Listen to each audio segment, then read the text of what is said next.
flashback. Le vendredi 10 février dernier vers 19 h, Pierre Palmade provoquait un grave accident sur la route départementale D372 de Seine-et-Marne.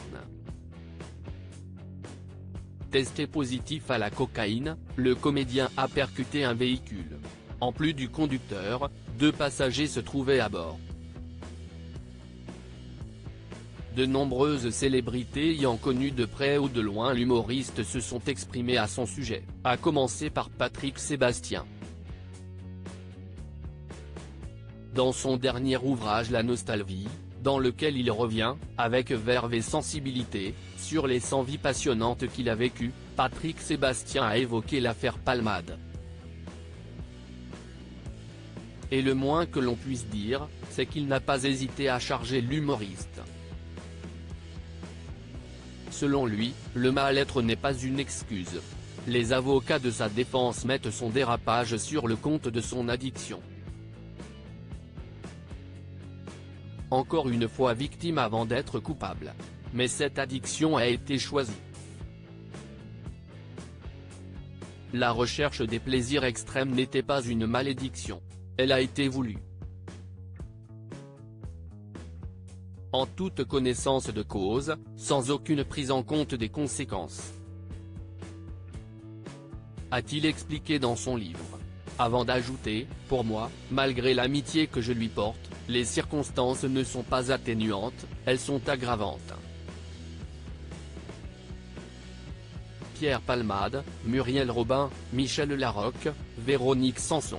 Les femmes de sa vie et Jean-Marie Bigard, inquiets pour Pierre Palmade. Si certaines célébrités pointent du doigt Pierre Palmade, d'autres s'inquiètent pour lui. C'est notamment le cas de Jean-Marie Bigard. La célébrité est revenue sur leur amitié, démarrée à la fin des années 1980, ce mercredi 4 octobre sur le plateau de Touche pas à mon poste. L'humoriste a aussi évoqué les fêtes incessantes de Pierre Palmade et le rythme inquiétant que le principal intéressé avait au quotidien, avant de provoquer un grave accident de la route, en février dernier. Ça ne s'arrêtait jamais. Je n'ai même jamais compris comment, physiquement, il pouvait tenir, a-t-il assuré, en révélant qu'il y a 30 ans, il se disait que le comédien, dans 2 ans, sera mort, à force d'accumuler les excès.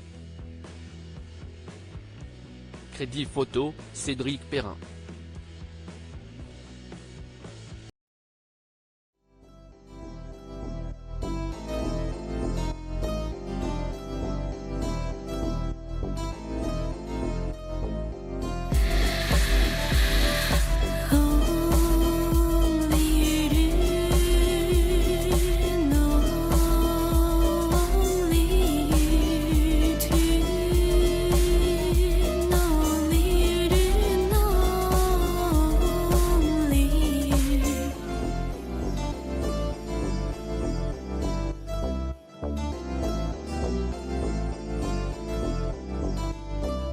To